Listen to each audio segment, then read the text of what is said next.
Hello, my friends. My name is Darren Gerdes. It is Sunday, February 16th, 2025, and this is the Daily Brief. The big story today, or the overarching story, is 1730 Russians off the battlefield. That's the highest number this month. The casualties have been declining, and we'll try to explain why they have gone down and why they're going up right now. So 1730 Russians off the battlefield, 5 tanks, 84 armored fighting vehicles, 11 artillery systems, 77 vehicles and fuel tanks. Now, if you've been watching for some time, you'll know that that 77 vehicles and fuel tanks number has gone down significantly. It was up in the hundreds for the last few days, while the number of casualties was far lower. And so it's interesting how this is flip-flopped, and we'll talk about that. Okay, so 1730. So the average number of casualties day over day is 1290 in February, as opposed to 15, 15, and 15 in November, December, and January. And if you look at this, there's nothing near 1700. It's all in the 11, 1200, 1300 at the highest, and then 1730 is remarkably high. In fact, it just went up by 30, as the daily average just went up by 30 just because of today. So it's interesting why, and we'll get to that in just a moment. Russia launched 143 Shahed drones, of which 95 were shot down, 46 suppressed by electronic warfare. Not seeing any images anywhere of, the drone blowing up this building or set fire to that building or that sort of thing. Okay. Zelensky says this, though: Russia, in its current state, needs war to maintain its grip on power, and it proves its intent to keep fighting by bombarding Ukraine every single day. This week alone, Russia has launched nearly 1,220 aerial bombs, over 850 attack drones, and more than 40 missiles of various types against our people. Actually, those numbers are a little on the lower side compared to some weeks that I've seen here. That's not good. I'm not saying that that's okay, but wow, that's, yeah. Lord Ashcroft, he is a British former deputy chairman of the Conservative Party. He has this article out, my article in the Mail on Sunday, on the tragedy of a Ukrainian soldier who's killed on the front lines after losing 3 generations of his family in a missile strike. This is the ugly reality on the ground in Ukraine. And this, like, what happened to his family was just in a civilian neighborhood, just in their own building. Like, it's terrible. First visually confirmed loss of a Russian TOS-2. So that's something to see that you don't see every day. So now let's turn our attention to the battlefield and look at what's going on and why things are as they are.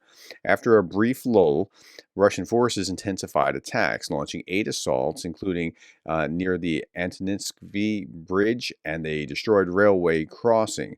Ukraine's defense forces repelled all attacks, inflicting severe losses in the southern area.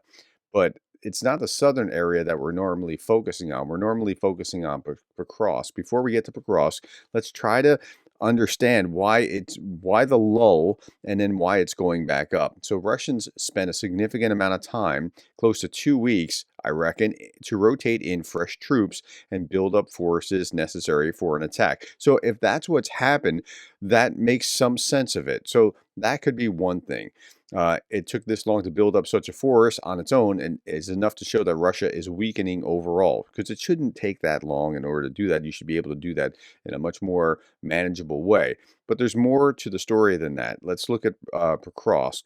Russian advances south and southwest of Pokrovsk have slowed over the last 2 weeks. This is according to the Institute for the Study of War.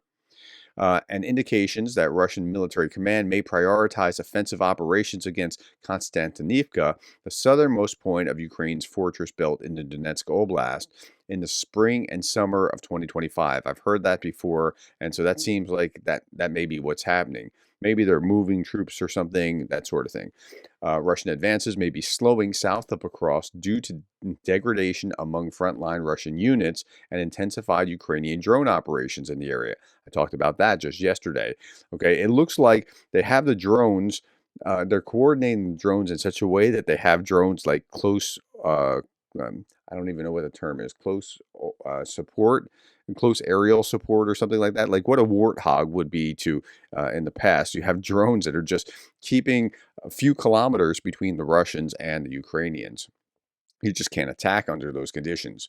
The Russian military command may also intend to prioritize assaults on Konstantinivka in 2025 and thus reportedly not reinforcing the Russian grouping south of Pokrovsk.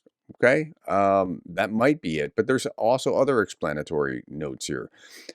Russia's advance has slowed on the front. One reason is winter. Now, I said winter could be a possibility. I mean, snow and ice and that sort of thing, but it's not for that reason. Bare trees expose infantry to drones. Okay, so it's not just winter with the bare trees too. They've blown things up, and so it's like it looks like something out of Lord of the Rings in some places. Another, Russian exhaustion. Okay, we talked about that too. Ukraine's also short on troops, relies on drones, and it's working. Russian losses have risen every month for the past 5 months until this month where they slowed the assaults. And so that's where we are. So in a cross direction, now let's look at this first. The number is 1730 casualties today, so it went significantly up from the 1100 something. So with 1100 something, there were like 30, 35 35 or 30 or 35 attacks or assaults on Pokrovsk. Well, today, what do we see? 67 assaults. So that accounts for the higher number of casualties right there. Armed forces of Ukraine have liberated the village of Pishani. I don't know if I'm pronouncing that. I'm probably slaughtering that. Pischane in Donetsk region, south of Pokrovsk. And Ukrainian forces recently advanced near Pokrovsk, and Russian forces recently advanced near Toretsk, Novosylka, and Kursk Oblast. Okay, let's switch our attention now from the front lines to some political kind of news. So, as you know, the Munich conference was just going on for the last few days, and it was kind of a minor catastrophe. Like JD Vance's speech was was really just jolting to Europeans, who like he's attacking Europeans and saying, "Hey, you're a democracy. You're not showing your values." But the big story there, he's comparing it to the former Soviet Union. But the Russians are doing what the former Soviet Union has done, and yeah, okay. So Gary Kasparov says Germany and much of old Europe are still hoping that this is a nightmare, and they will wake up from it and find themselves back in their cozy complacency under a warm blanket of U.S. military power and cheap Russian gas. No, that's all over. Time to wake up and fight before you lose even more. I wish it wasn't over, but I just don't see the signals from the White House that Kasparov is wrong here. Ukrainian President Volodymyr Zelensky warned that Russian President Vladimir Putin is attempting to create conditions to frame Putin as the victor over U.S. President Donald Trump in negotiations. Yeah. How about that? Zelensky stated that during his address at the Munich Security Conference on February 15th that Putin intends to cut Ukraine out of negotiations about the resolution of the war in Ukraine and conduct direct bilateral negotiations with the United States. Looks like that's about to happen. ISW has previously noted that Putin has recently attempted to present himself as equal to Trump. That's what Putin really wants. He wants to feel like he's a big player in the world. Zelensky stated that Putin wants to embarrass Trump and have Trump attend the Russian Victory Day parade on May 9th as a prop. Zelensky's warnings align with a report from Russian opposition news media Meduza that the Kremlin instructed Russian state media to reduce reporting about Trump and instead portray Putin as a strong and decisive leader. So I'm going to be watching very carefully for that as I'm looking at Russian state media, seeing how much of that has shifted. Because I showed you this video just the other day. It was remarkable how, 4 days ago, they were saying Trump is awful, Trump is terrible, Trump's the worst thing ever. Stop looking up American butts to wow, Trump, he's doing this. This is good, and Putin's and they're getting along, and right, it just shifted in a major way very quickly.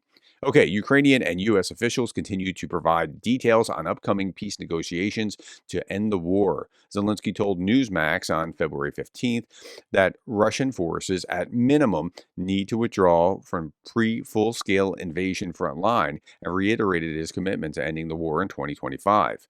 U.S. Special Representative for Russia and Ukraine Keith Kellogg stated that the U.S. aims to engage all parties in a peace process within 180 days by roughly August of 2025, and noted that other European states would not be at the table. Okay, so two things there. The Europeans are being excluded from having a voice in the negotiating process. Oh, they did say they'll consider their point of view, but uh, Europe, you got to pay attention here because they're not including you.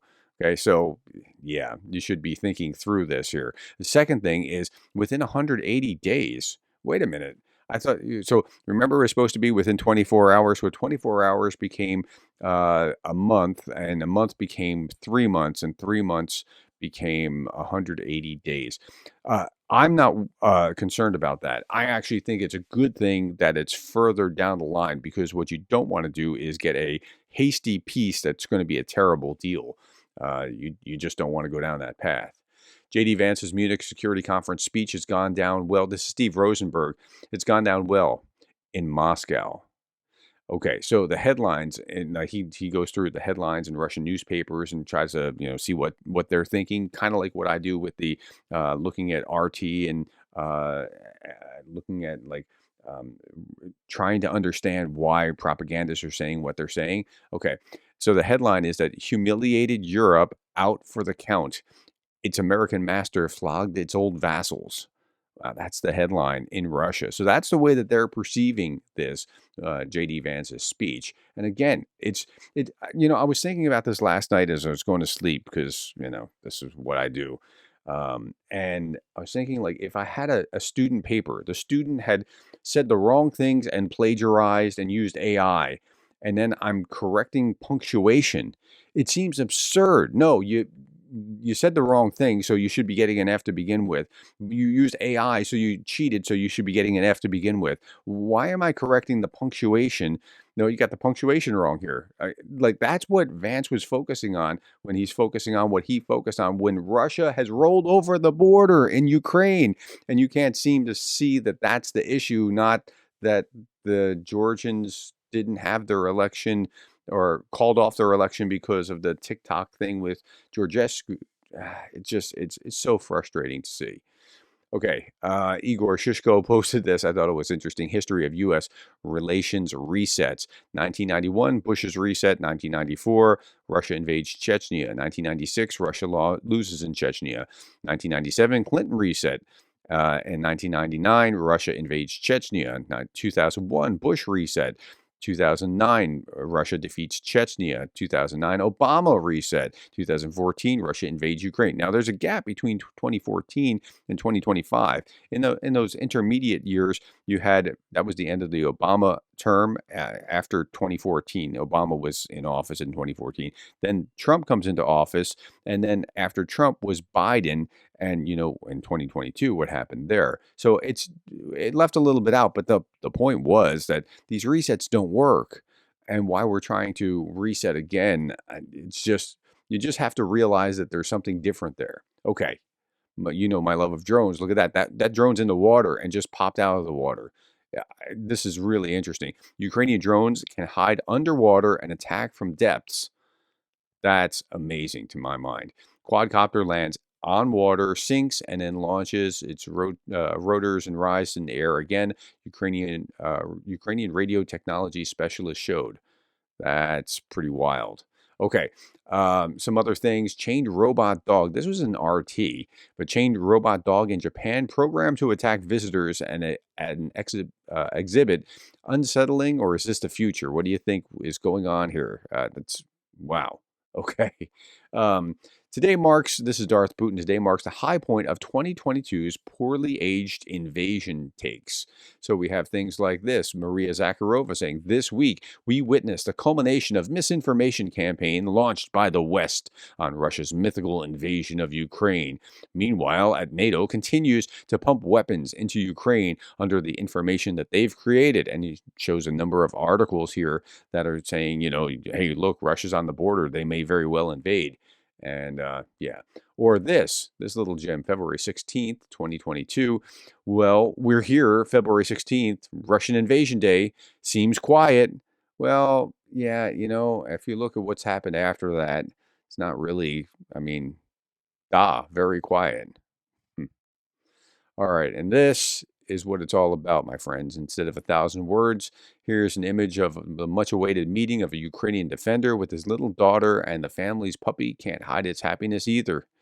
So, this is the real toll. Like, just seeing how families have been just ripped apart here, separated, destroyed, or devastated throughout this war. And yep, daddy's home, and the puppy's happy too. All right, my friends, thanks for your time. Thanks for the likes, the shares, and the subscribes. And thank you for being the kind of person that cares about Ukraine.